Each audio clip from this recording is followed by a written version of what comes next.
सिद्धा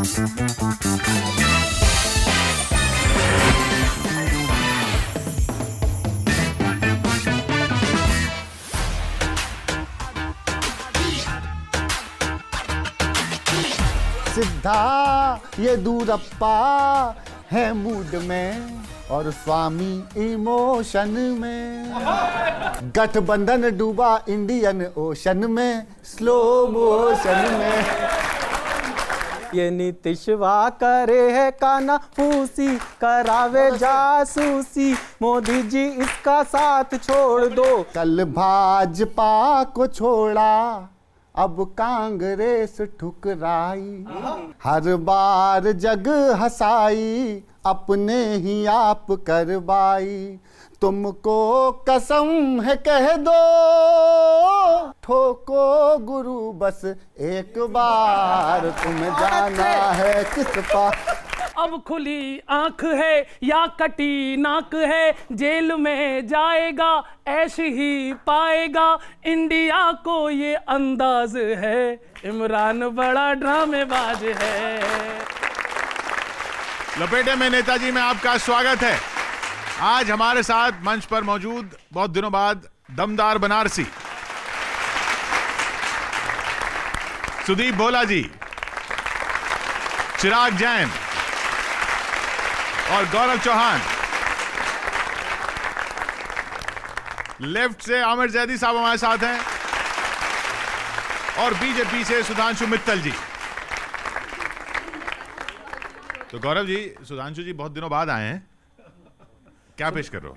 सुधांशु जी, एक बड़ा खराब वाकया हुआ। दक्षिण भारत के एक नेता वाइको जी ने, ये हिंदी कविता का मंच है, पूरे देश में लोकप्रिय है, हिंदी पूरे विश्व में लोकप्रिय है, और वाइको जी ने कहा कि देश की संसद की कार्रवाई में हिंदी का इस्तेमाल नहीं होना चाहिए, हिंदी माहौल खराब करती है।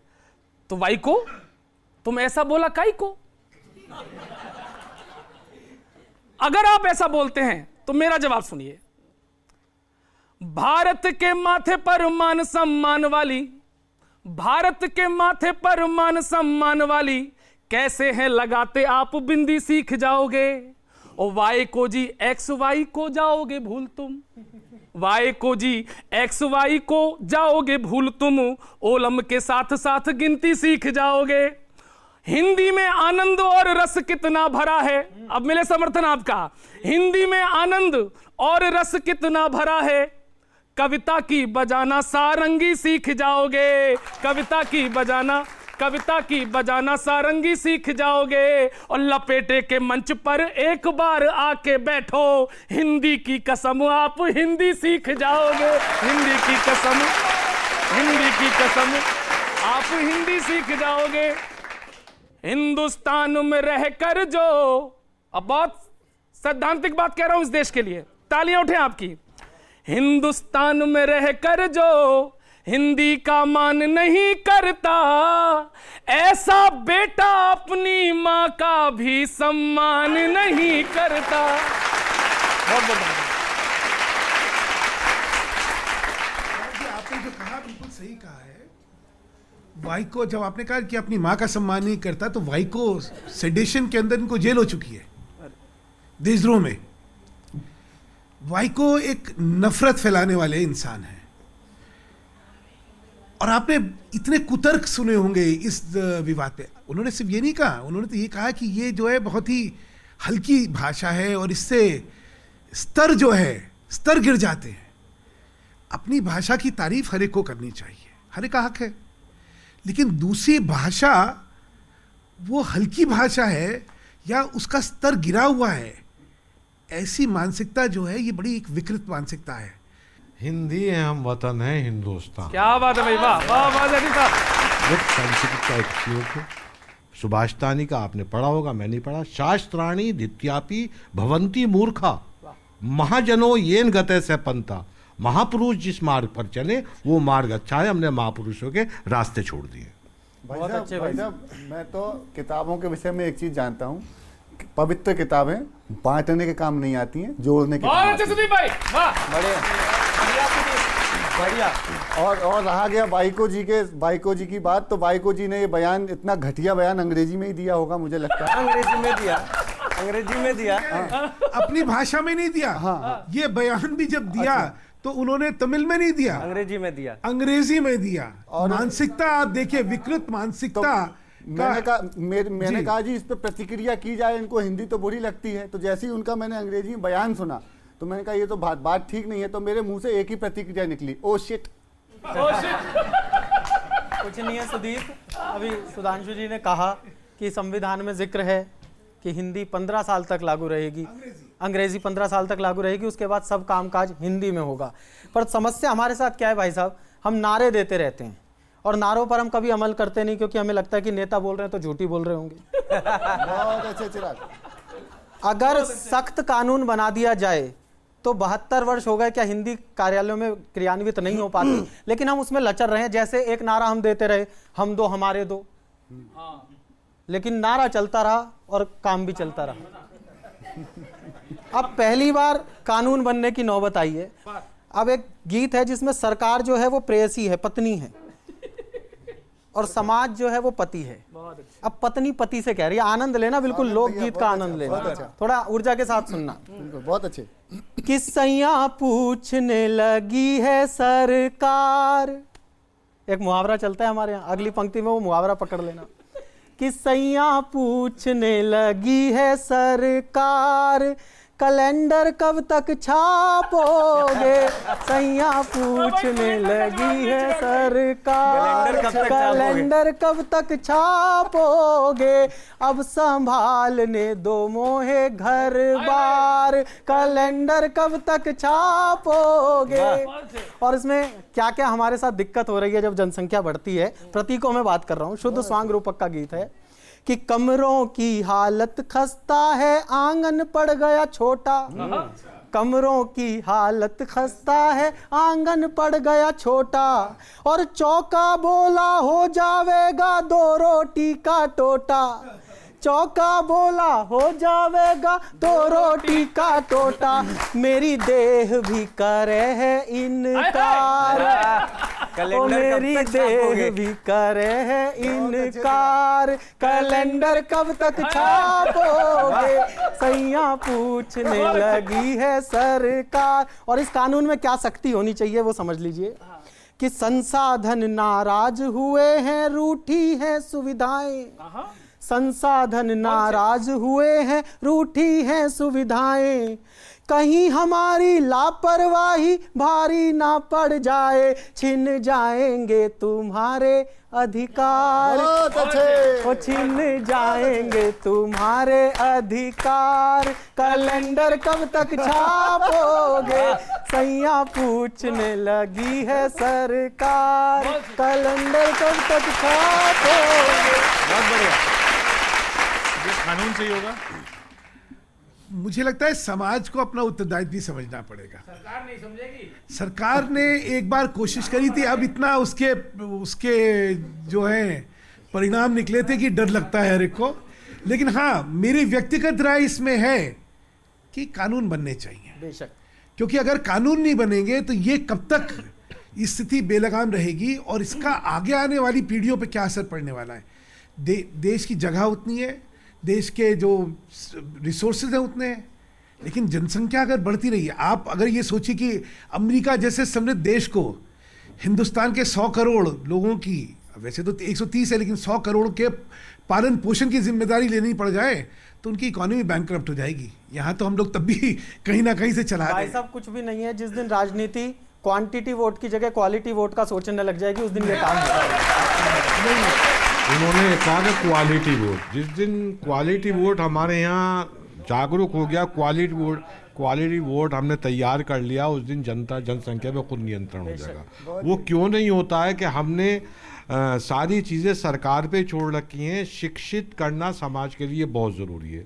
जब हम समाज को शिक्षित करेंगे, जो तुम ये बच्चों की फ़ौज खड़ी कर रहे हो, इनके पढ़ने लिखने का कोई साधन उपलब्ध नहीं कराते हो, और ये आप रक्षा पोलर हो, रक्षा पोलर ही आपका बच्चा बनेगा। आप अपने बच्चे को पढ़ा के जब डीएम बढ़ाने की उसे सपना दिखाओगे तो वो शायद उस सपने को साकार करने के लिए खुद भी नियंत्रण करेगा और सरकार भी उसमें प्रयास करना चाहिए। बहुत ही अच्छा। अभी तो ताऊ बहुत गुस्सा हो रहे थे, कानून बनाओ। भाई साहब अभी आपने खूब खूब बोला आपने यहाँ से, आपके कितने हैं? 4।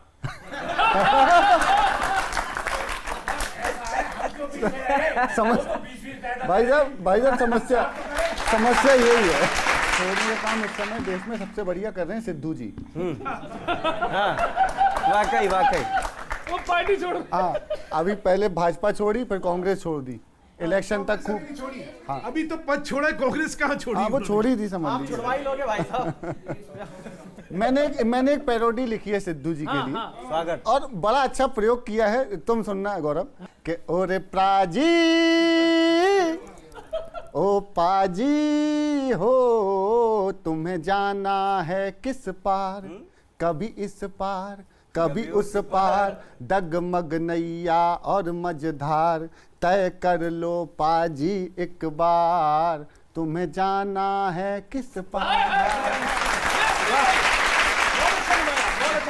अंतरा देखना कि कल भाजपा को छोड़ा, अब कांग्रेस ठुकराई, हर बार जग हंसाई, अपने ही आप करवाई, तुमको कसम है कह दो,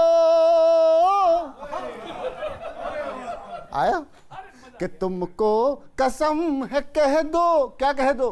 तुमको कसम है कह दो, ठोको गुरु बस एक बार, तुम्हें जाना है किस पार,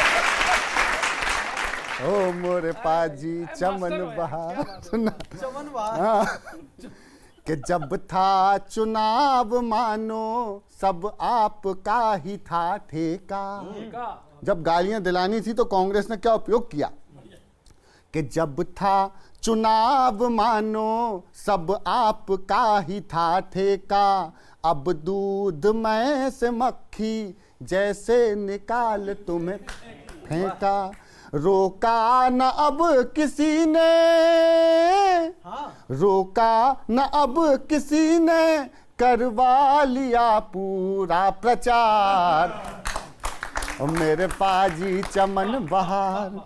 सुनना, आखिरी सुनना, मुझे लिखने में बड़ा अच्छा लगा था ये, कि इतने बड़े सितारे गर्दिश में आ गए प्यारे, इतने बड़े सितारे गर्दिश में आ गए प्यारे, नैया चलाओगे क्या अब झाड़ुओं के सहारे, नैया चलाओगे क्या अब झाड़ुओं के सहारे, जो खुद अधर में अटके तुमको करेंगे खाक पार, मेरे पाजी चमन बहार। सिद्धू जी जो हिंदुस्तान की कॉमेडी के सबसे बड़े शो मास्टर हैं, हिंदुस्तान की राजनीतिक कॉमेडी के सबसे बड़े शो मास्टर हैं, अगर वो चले जाएंगे तो हास्य ही खत्म हो जाएगा भाई। सिद्धू जी को आपने जो कमेंट किया, हम एक आपको समर्पित कर देते हैं, सिद्धू जी को समर्पित है। ये सच तो टूट के कब का बिखर गया होता, ये सच तो कब के टूट का बिखर गया होता, अगर ये झूठ की ताकत से डर गया होता, जब ही झुकाई भी जब सर, जब ही झुकाई भी तो किसके सामने तूने, खुदा के दर पे झुकाया तो समर गया। मेरे इस पे एक सिद्धू जी के लिए शेर ध्यान आता है, निकलना खुल्द से आदम का, ये एडम एंड ईव वाली स्टोरी है, निकलना खुल्द से आदम का, सुनते आए हैं लेकिन बड़े बेआबरू होके तेरे कूचे से हम निकले हैं। मुझे भी भाई साहब इससे मुझे भी कुछ याद आता है। वो एक आदमी डॉक्टर के पास गया, डॉक्टर के पास जाके बोला, डॉक्टर साहब मैं अपने घुटने पे उंगली लगाता हूँ तो दर्द होता है, मैं अपने कंधे पे उंगली लगाता हूँ तो दर्द होता है, मैं अपने सिर पे उंगली लगाता हूँ तो दर्द होता है। तो डॉक्टर ने उसका पूरा परीक्षण किया और फिर पता लगा कि उंगली में फ्रैक्चर था। बहुत अच्छा चला। तो सिद्धू जी राजनीति की वही उंगली है। आप उंगली लगाते रहिए, उधर मध्य प्रदेश में इतना ऐतिहासिक काम हो गया भाई साहब, कुत्तों का ट्रांसफर हो गया। मतलब अधिकारियों का होता था, पहली बार देखा कि कुत्तों का ट्रांसफर हुआ। मैंने कोशिश की है कि एक नेताजी इतराए, जैसे ही सत्ता में आए, एक नेताजी इतराए जैसे ही सत्ता में आए, कुर्सी पर बैठते ही अकड़ गए, पुलिसिया कुत्तों के पीछे पड़ गए। एक नेताजी इतराए, जैसे ही सत्ता में आए कुर्सी पर बैठते ही अकड़ गए, पुलिसिया कुत्तों के पीछे पड़ गए, भावावेश में बहने लगे, कहने लगे ये कुत्ते भ्रष्टाचार की जड़ को सूंघते हैं। ये कुत्ते भ्रष्टाचार की जड़ को सूंघते हैं, फिर खोदते हैं, अनुमान लेते हैं। ये कुत्ते भ्रष्टाचार की जड़ को सूंघते हैं, फिर खोदते हैं, अनुमान लेते हैं, भ्रष्टाचारियों को झट से पहचान लेते हैं। भ्रष्टाचारियों को झट से पहचान लेते हैं, भ्रष्टाचारियों को झट से पहचान लेते हैं। इसलिए इनके भी लिप्त होने की संभावनाएं पूरी हैं। इनका तबादला बहुत जरूरी है, इनका तबादला बहुत जरूरी है। इसलिए इनके भी लिप्त होने की संभावनाएं पूरी हैं, इनका तबादला बहुत जरूरी है। नेताजी की बात सुनकर कुत्ते बिलबिला उठे। ओहो, नेताजी की बात सुनकर कुत्ते बिलबिला उठे, अपना माथा ठोकने लगे, सब के सब रौद्र स्वर में भौंकने लगे, भाऊ भाऊ भाऊ। सब के सब रौद्र स्वर में भौंकने लगे, भाऊ भाऊ भाऊ। इतना घटिया इल्जाम हम पे क्यों? इतना घटिया इल्जाम हम पे क्यों? इतना घटिया इल्जाम हम पे क्यों? कुत्तों के सरदार ने किया प्रतिकार, कुत्तों के सरदार ने किया प्रतिकार। हुजूर, माई बाप, सरकार, हम कुत्ते जरूर हैं, हम कुत्ते जरूर हैं, लेकिन आपकी राजनीति से कोसों दूर। हम कुत्ते जरूर हैं, हम कुत्ते जरूर हैं, लेकिन आपकी राजनीति से कोसों दूर हैं। हम स्वामी भक्त हैं, अपने स्वामी की रक्षा हेतु जान तक गंवाते हैं। हम स्वामी भक्त हैं, अपने स्वामी की रक्षा हेतु जान तक गंवाते हैं। अरे लोग हमारी वफादारी की कसमें खाते हैं। अरे लोग हमारी वफादारी की कसमें खाते हैं। हमें अपनी राजनीति में न घसीटिए, हमें अपनी राजनीति में न घसीटिए। अपना मिथ्या भ्रम तोड़ दीजिए, कृपा करके हम कुत्तों को तो छोड़ दीजिए, कृपा करके हम कुत्तों को तो छोड़ दीजिए। फिर मैंने 4 पंक्तियां कहने की कोशिश की कि फरियादी कल तलक थे जो हुजूर हो गए, फरियादी कल तलक थे जो हुजूर हो गए, सत्ता का रस चखा तो मद में चूर हो गए, सत्ता का रस चखा तो मद में चूर हो गए।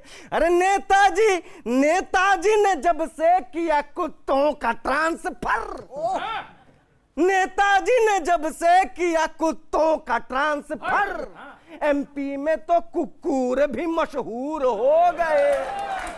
स्थिति है। आपने वैसे मध्य प्रदेश और उसके नेतृत्व का जो चित्रण करा है उसके लिए बधाई देना चाहता हूँ आपको। कैसे बच के निकले हैं भाई साहब। नहीं, एक शंका और है ना, लोग डरते हैं इसलिए ट्रांसफर हुआ होगा कि मुखिया ने मध्य प्रदेश के ये सोचकर अपने विधायकों का बड़ा ही भला किया। हाँ, मुखिया ने मध्य प्रदेश के ये सोचकर अपने विधायकों का बड़ा ही भला किया। यदि भ्रष्टाचार में भी लिप्त हुए बंधुवर पकड़ा न जाए कोई ऐसा फैसला किया, पकड़ा न जाए कोई ऐसा फैसला किया। पुलिस के खोजी कुत्ते बीती सरकार के हैं। अच्छा, पुलिस के खोजी कुत्ते बीती सरकार के हैं। बदले इलाके और इन्हें चलता किया, सूंघते हुए ये घुस जाए नेताजी के घर, हाँ, सूंघते हुए न घुस जाए नेताजी के घर। इसीलिए कुत्तों का तबादला किया। स्थिति यही होगी। फैसलों की सरगर्मियां हैं, सरकार फैसला ले रही है। अभी रांची के अदालत में आपने चर्चा की, वास्तव में क्या आफत हो गई थी अगर 5 कुरान बांटनी पड़े। भाई, न्यायपालिका अपने स्तर से अच्छा निर्णय लेती है। अब लोगों ने विरोध किया, अब मामला अटपटा सा था तो लोगों ने विरोध किया। अब हमने सोचा, रात में सपना आया हमको, हमने भी कई लोगों के खिलाफ टिप्पणी कर दी सपने में। अब हाँ, अब सपने में हमको क्या सजाएं मिली। जैसा रांची का निर्णय आया वैसे ही मेरी टिप्पणियों पर मेरे सपने में मुझे क्या सजाएं मिली। रामदेव जी पे टिप्पणी करी तो जज बोले पूरी कॉलोनी को प्राणायाम करवाइए। बहुत अच्छे। रामदेव जी पे टिप्पणी करी तो जज बोले पूरी कॉलोनी को प्राणायाम करवाइए। और ओवैसी के बारे में कहा तो फिर जज बोले 15 मिनट को पुलिस हटवाइए। और मोदी जी पे टिप्पणी, सुधांशु जी मेरे साथ सपने में ऐसा हुआ, मोदी जी पे टिप्पणी करी तो जज बोल पड़े 15 लाख घर घर जाके बंटवाइए। कहां से बांटते हम? 15 लाख घर घर जाके बंटवाइए। और राम रहीम पे टिप्पणी करी तो जज बोले घर घर जाकर गुफाएं बनवाइए, घर घर जाकर। और आखिरी कि बीवी पर कुछ बोला तो, अगर बीवी पर टिप्पणी कर दी तो जज साहब क्या निर्णय दे सकते हैं? बीवी पर कुछ बोला तो उम्मीद न होगी बचने की, जज साहब ना सजा सुना दे 5 बीवियां रखने।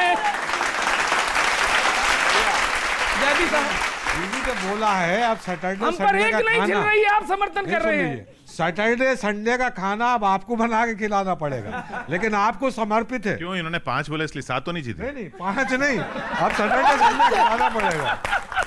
सुन लीजिए, मैंने भी एक चीज देखी, मेरी परेशानी है मैं किसको दफन करूं किसको फूकने जाऊं, मैं किसको दफन करूं किसको फूकने जाऊं।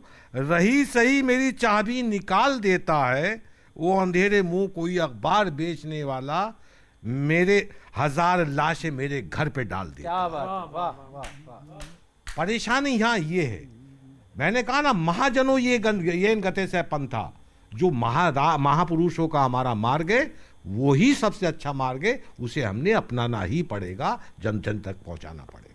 भाई साहब गौरव कह रहे हैं कि उसको सपना आया, ये पक्का भाजपा ही होगा जी। क्यों? क्योंकि जो भाजपा ही नहीं है उसे तो आजकल नींद नहीं आ रही।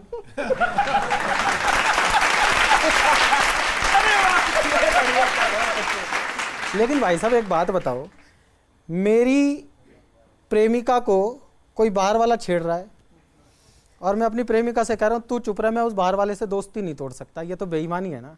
बस अब आप बिहार की ओर चल लो।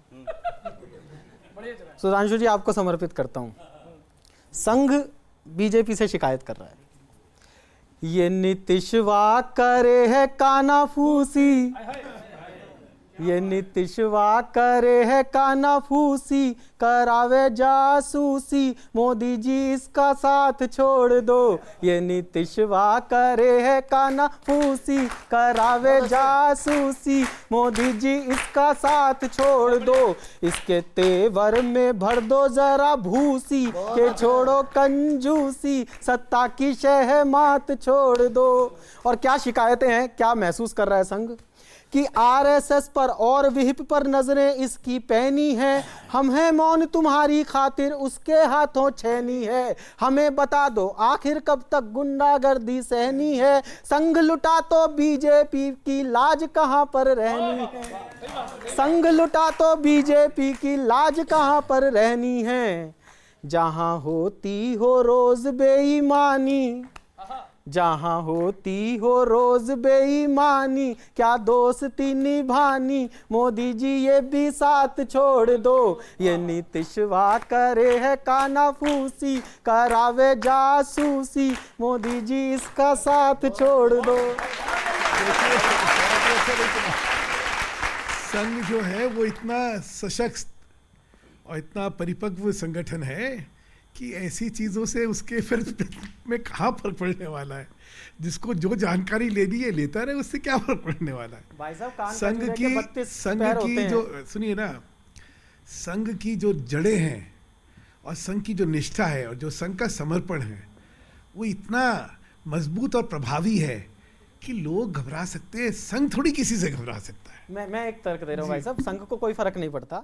कान खजूरे के 32 पैर होते हैं, उनमें से एक आध टूट जाए तो कान खजूरे के फर्क नहीं पड़ता, लेकिन दर्द तो होता है। पता नहीं क्या बताएं। सुनिए एक सेकेंड, एक बड़ी अच्छा शेर था कि क्या बताएं प्यार की बाजी वफा की राह में, हाय हाय, क्या बताएं प्यार की बाजी वफा की राह में, कौन जीता कौन हारा ये कहानी फिर कभी। क्या कहने, आशिकी पे ये आ तो गए भाई पता साहब। चला कि संघ कनखजूरा है, लेकिन नीतीश कुमार जी के लिए समर्पित है। मुसलसल दुश्मने जहां की निगहबानी में रहना है। अच्छा, नीतीश कुमार जी को मुसलसल दुश्मने जहां की निगहबानी में रहना है, जहां घड़ियाल रहते हैं उसी पानी में रहना है। हाय हाय, अब था। इसमें घड़ियाल कौन है और पानी कौन है? आप समझ जी जाओ, कनखजूरा जो है भाई साहब, आपने जैसे चिराग ने कहा कन खजूरे की 10 टांगे, एक टांग तोड़ दो। अभी कर्नाटक में भी वही हुआ, 10 टांगे टूट गई गठबंधन की। 15 टांगे। अब कितना दर्द हो रहा होगा बेचारे कुमार स्वामी को। एक पैरोडी सुनना। नए, ये हमारे नए बच्चे हैं, तो अब ये लोगों की शिकायत है नए गानों पे कम करते हो। एक नए गाने की पैरोडी सुनना, थोड़ा सा आप लोग ताली बजा करके बताओ एक बार, मैं सुनाता हूँ। सुना कि कर्नाटक में चले नाटक के सीन कई, कर्नाटक में चले नाटक के सीन कई, हर एक दल में सपेरे हैं कई बीन कई, हर एक दल में सपेरे हैं कई बीन कई, सिद्धा ये दूरप्पा है मूड में, सिद्धा ये दूरप्पा है मूड में, और स्वामी इमोशन में, गठबंधन डूबा इंडियन ओशन में, स्लो मोशन में। इंडियन ओशन का क्या काम है इसमें? क्या पैरोडी है भाई बाबा? इसमें इंडियन ओशन क्यों आया भाई? हाँ, इंडियन ओशन पास पड़ता है वहाँ पे। गठबंधन डूबा इंडियन ओशन में, स्लो मोशन में, बड़ी लंबी चली है डेटिंग।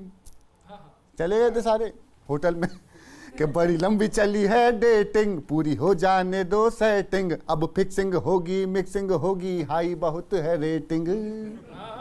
बड़ी लंबी चली है, देखो एक भी अक्षर फिजूल नहीं लिखा है, हर बात का मतलब है कि बड़ी लंबी चली है डेटिंग, पूरी हो जाने दो सेटिंग, अब फिक्सिंग होगी मिक्सिंग होगी, हाई बहुत है रेटिंग। खतरनाक रहा जून, मना जम के हनीमून, होगी पिक्चर ओपन सून। और पिक्चर का नाम क्या होगा? खतरनाक रहा जून, मना जम के हनीमून, होगी ओपन पिक्चर सून, अपोजिशन प्रमोशन में।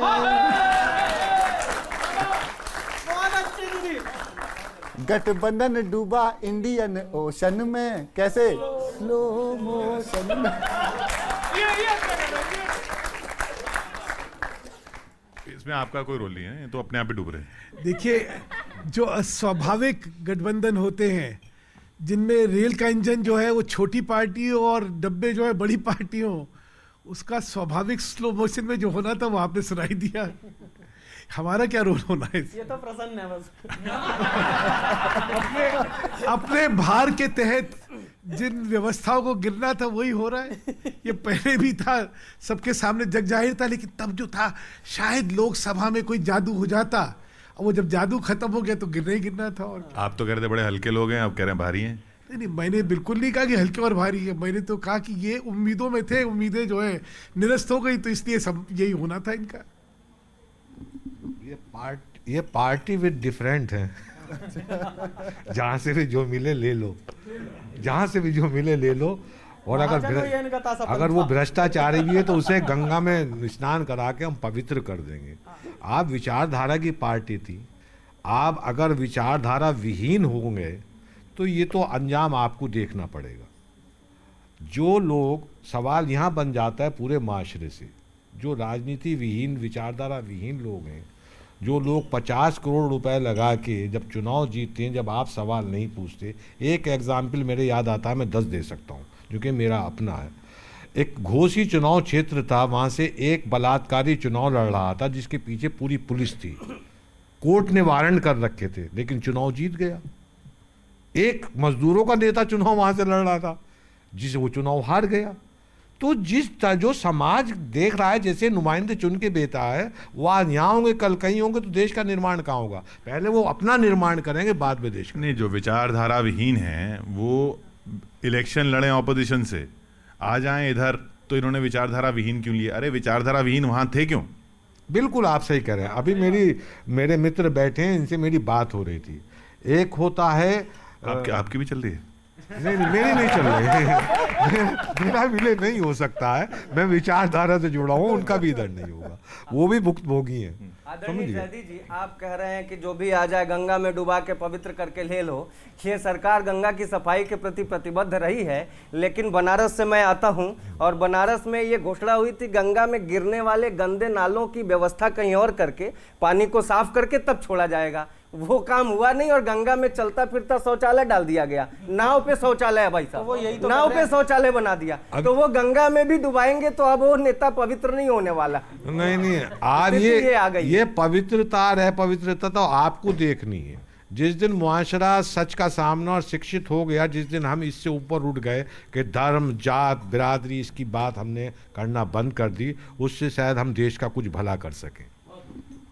विचारधारा विहीन लोग ले रहे हैं आप ये कह रहे हैं, ये हालांकि मैंने इनसे कहा कि ये तो धारा विहीन ही हो गए हैं। मेरा जैदी साहब से कहना है कि हाथी के दांत दिखाने के और होते हैं, खाने के और होते हैं।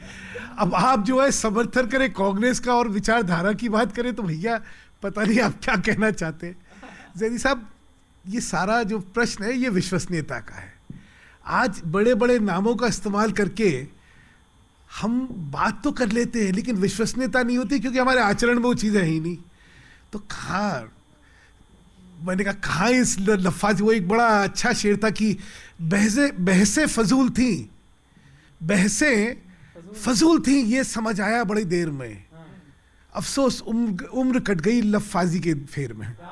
तो ये कहाँ लफ्ज़ी में हम लोग पड़े हुए हैं। इनकी तो सरकार चल रही है इसी फेर में।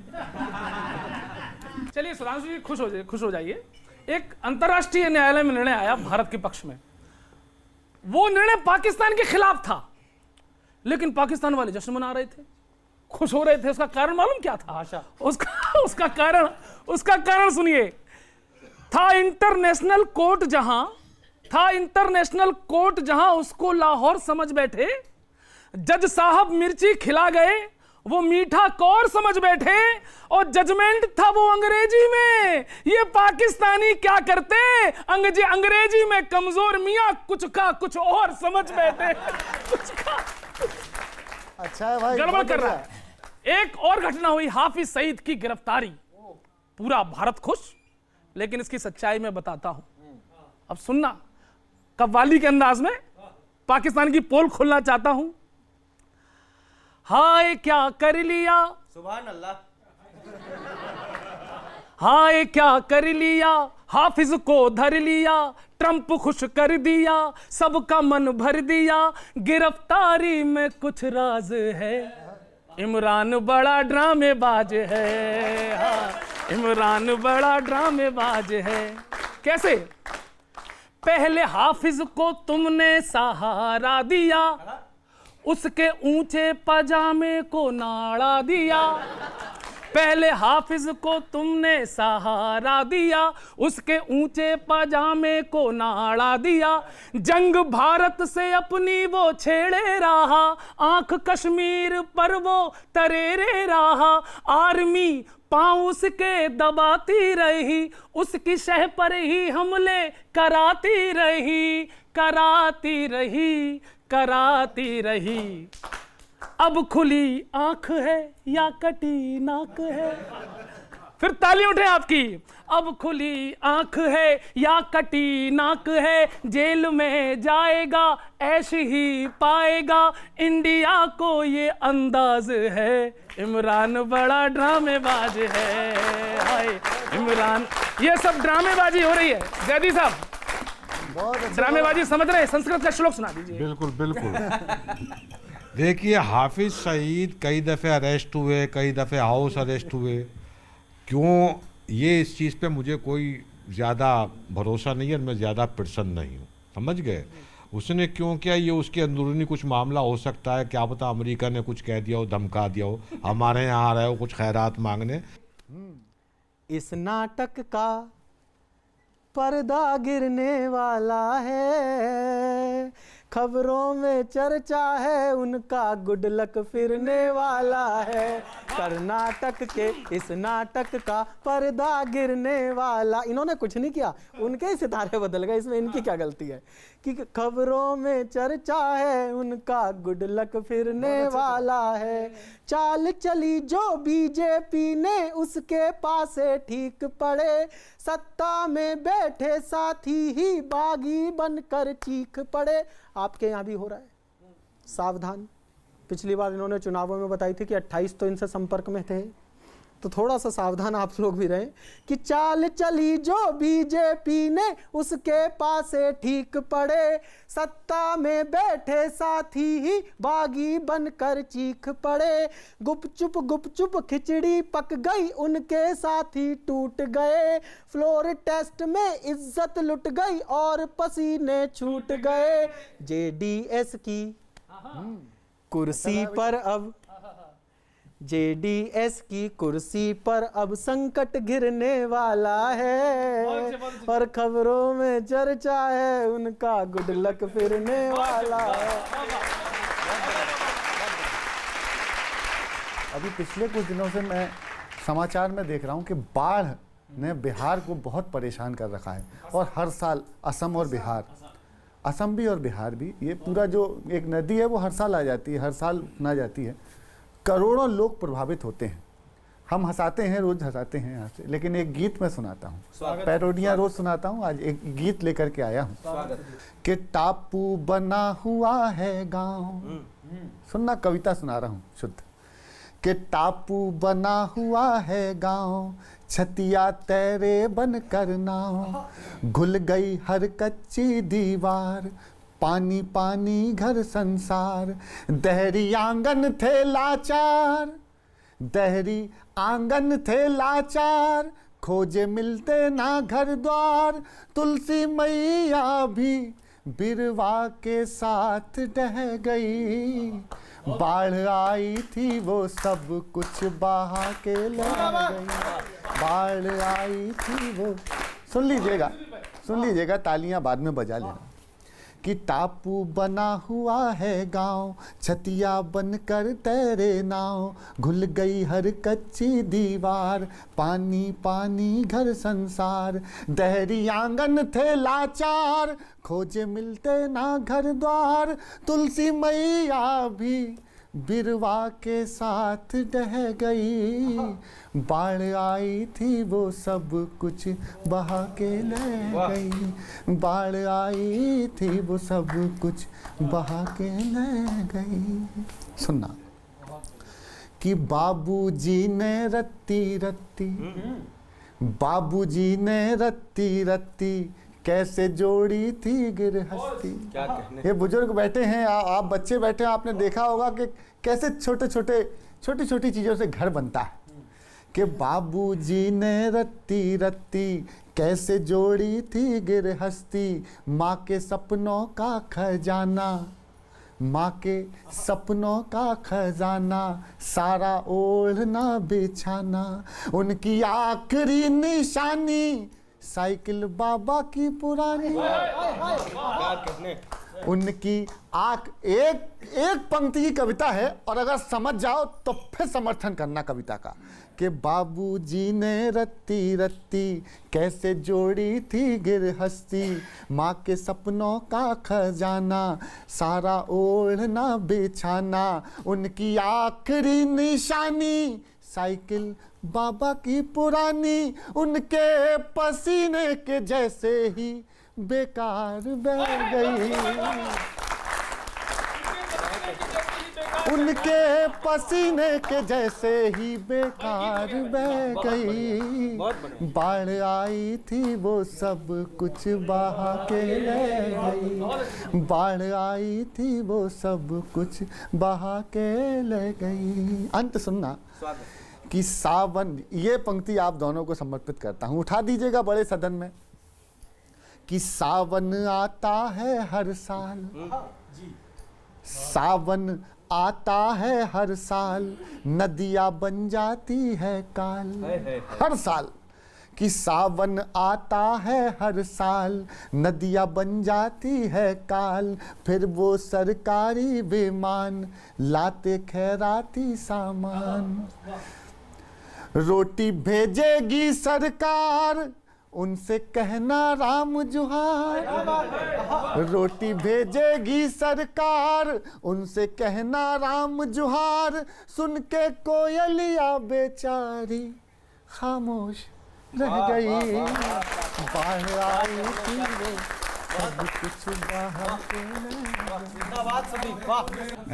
देखिए कवि महोदय, आपने भी सुना होगा और आप सब जानते हैं, जो दर्शक हैं उन्होंने भी सुना होगा, वहाँ पे चूहों का बड़ा योगदान है।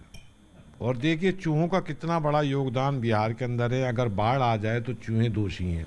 साहब बांध चूहों ने कमज़ोर कर दिया था बिल बना के। शराब अगर पकड़ी जाए तो थाने से चूहे शराब पी जाते हैं। और सुन लीजिए, अब जब वहाँ बाढ़ आई है, वहाँ की आवाम चूहे खाने पे मजबूर है और हम जैसे सब लोग उसके जिम्मेदार हैं। उसके लिए मैं भी समर्पित कर रहा हूँ। चिरागों के सफ़र में दबदबा है आंधियों का, चिरागों के सफ़र में दबदबा है आंधियों का, तो फिर अल्जाम जुल्मत के सिवा कुछ भी नहीं है। जुल्मत अंधेरे को कहते हैं।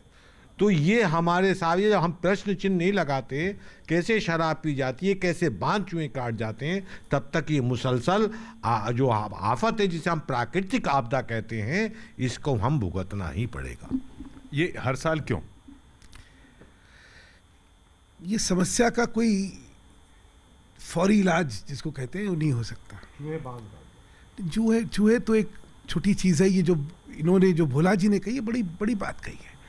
हर साल मैं तो आसाम बहुत रहा हूँ और वहाँ की राजनीति से जुड़ा रहा हूँ। हर साल जिस तरह वहाँ पे बाढ़ आती है और जिस तरह तबाही होती है और जिस तरह लोगों की बर्बादियाँ होती है, उसको देख के, लेकिन जो उसके लिए रिसोर्सेज चाहिए, जो उसके लिए प्लानिंग चाहिए, वो नहीं। ये इतना, ये कोई एक जिसका समाधान, कोई एक क्षण का समाधान ऐसा नहीं है। इसके बहुत वो हर साल में बाढ़ अपना जो कोर्स है वो बदल देती है, रास्ता बदल देती है। इसे बहुत आयाम है, ऐसा नहीं है। और ये भी मैं किसी भी सरकार, कांग्रेस की बहुत लंबे अरसे रही, हमारी तो अभी आई है, मैं किसी सरकार को दोष नहीं देना चाहता हूँ। ये नहीं कहना चाहता हूँ कि इच्छा नहीं होती है, क्योंकि हर बार जब ये बाढ़ आती है हर एक की होती है, लेकिन इसमें अपनी एक लिमिटेशंस है। खाने पीने की आप बात कर रहे थे, तो मोदी जी ने एक, भाई इतना बढ़िया संवेदनशील, इतनी अच्छी कविता इनके सुनाई, इसके बाद से तो कुछ कहने का मन नहीं बन रहा है, लेकिन फिर भी कहता हूँ, मुझे भी उठा लीजिएगा, बाद में गिरा दीजिएगा। मोदी जी शाकाहारी हैं, आप सबको पता है, और उन्होंने बयान भी दिया था, ना खाऊंगा ना खाने दूंगा। तो अब संसद में एक बिल आ गया है कि सरकारी आयोजनों में नॉनवेज नहीं परोसा जाएगा। अब इससे हालांकि एक सकारात्मक प्रभाव भी पड़ा है। तो एक छंद मैं समर्पित करता हूं, आशीर्वाद की तालियां उठे आपकी। उसमें एक और मांग उठी है, हाँ, कि मुर्गे और अंडे को जो है वेजिटेरियन घोषित कर दो। लेकिन ये बात की बात है, कितनी खुशी की बात है उनकी बिरादरी में। सुनिएगा कि अब जितने भी गवर्नमेंट होंगे समारोह, जिनको भी सरकार भोजन कराएगी, और भूख मिटने को जीव हत्या महापाप है जी, शाकाहार भक्षण का सबक सिखाएगी। कि सुनता हूँ संसद में बिल पास हो रहा है, सभी के लिए ही सिर्फ वेज थाली आएगी। तो सुन के खबर सारे मुर्गे चहक उठे, सुन के खबर सारे मुर्गे चहक उठे, मुर्गियां हमारी कटने से बच जाएंगे। अब कर्नाटक का जो खेल चल रहा है, अब वो खत्म होने वाला है। और आपने फिल्म देखी होगी शोले, देखिए शोले की शूटिंग मालूम कहाँ हुई थी? कर्नाटक में। और गब्बर आपको सब समझ में आ रहा कौन है इस पूरे प्रकरण का? हमारे प्यारे अमित शाह, गब्बर जी। अब सुनिए कर्नाटक का पूरा खेल। कांग्रेसियों कोई है? छोड़ो, ये पूछ के भी तूने कांग्रेस का सम्मान बढ़ाया। 2019 से पहले जो आप पर चढ़ा था वो भूत भी उतार दिया शाह ने, और कांग्रेस रेस भी लगाने लायक न रही, हार वाला तुम्हें उपहार दिया शाह ने। और कर्नाटक में पंजा थर थर कांप रहा, स्वामी जी को डेंगू का बुखार दिया शाह ने। अब तालियां उठें। स्वामी जी को डेंगू का बुखार दिया शाह ने, और राहुल जी दिल्ली में मच्छर मारते ही रहे, कर्नाटक पे हाथ मार दिया शाह ने, कर्नाटक पे। और अब शोले और गब्बर बसंती याद रखना, और वीरू सब जानती हैं कौन है? पूरी कहानी का? टंकी पर चढ़ने वाले राहुल जी टंकी पर ही चढ़ा रहेगा, टंकी पर ही चढ़ा रहेगा, वीरू कुछ ना पाएगा, सत्ता रूपी बसंती अब तो गब्बर ही ले जाएगा। चौहान साहब हाँ जी, यहाँ का तो वीरू अमेरिका चला गया भाई। आज सुबह मैंने पढ़ा है या वो बसंती को छोड़ गया, उससे कहा ना मुझे बसंती से कोई लेना, मैं जरा घूमने अमेरिका हो गया। कहीं आपसे ही सवाल ना हो जाए वो 2 थे और तुम 3। नहीं, इसलिए 2 से 3 हमारे 2 बच्चे और 2 से 3 कभी नहीं होंगे। एक कॉन्फिडेंस। 4 पंक्तियां सुना दूं सुदीप भैया। कॉन्फिडेंस नहीं, जिम्मेदारी है। और ये जयदी साहब उन लोगों के लिए मेरा ये गीत है, पैरोडी है, जो गैर जिम्मेदार होते हुए बच्चों की लाइन खड़ी करते रहे और देश के प्रति उनके क्या कर्तव्य हैं, क्या जिम्मेदारी है, उसको भूल गए। तो मैं तो सरकार, सुधांशु जी बैठे हैं, मैं तो आपसे इतना ही कहना चाहूंगा, इस जनसंख्या से महंगाई है, समस्याएं हैं, सबकी ढीली है पतलून, बना दो अब कोई कानून कि जनसंख्या तड़पाती है, देश में टेंशन लाती है, ये जनसंख्या तड़पाती है, देश में टेंशन लाती है। कैसे कैसे लोग, हम 2-6 बच्चों की स्कीम बना ली, हम 2-6 बच्चों की स्कीम बना ली, कुछ ने तो पूरी क्रिकेट टीम बना ली, धरती पे जगह ना होगी, तो क्या जाएंगे हम मून, ये जनसंख्या तड़पाती है देश में। सरकारों ने बहुत काम किया, सरकारों ने कई इंतजाम करवाए, कितने कितने गैर जिम्मेदार लोग हैं। सरकारों ने कई इंतजाम करवाए, पर ये बच्चे कंट्रोल नहीं कर पाए। 12 महीनों है व्यस्त, न देखें अप्रैल मई और जून, ये जनसंख्या तड़पाती है। और आखिरी पंक्ति किशोर जी, बच्चों की फौज न घर में ऐसे भरिए, ऊपर वाले की देन इसे ना कहिए, भूखे सोएंगे बच्चे, घर में ना होगा आटा चून, ये जनसंख्या तड़पाती है देश में। बहुत बहुत धन्यवाद किशोर जी और कवि महोदय, जो लोग इसे धर्म से जोड़ते हैं, जात से जोड़ते हैं, उनके लिए मेरा एक मैसेज है। जो ये सोचते हैं ना कि बच्चे ज्यादा पैदा करने से सत्ता हासिल होगी, ताकत हासिल होगी, ये मूर्खता है। अरे एक पैदा करो, शेर का बच्चा पैदा। अगले हफ्ते फिर मिलते हैं इसी मंच पर, इसी चैनल पर, इसी वक्त।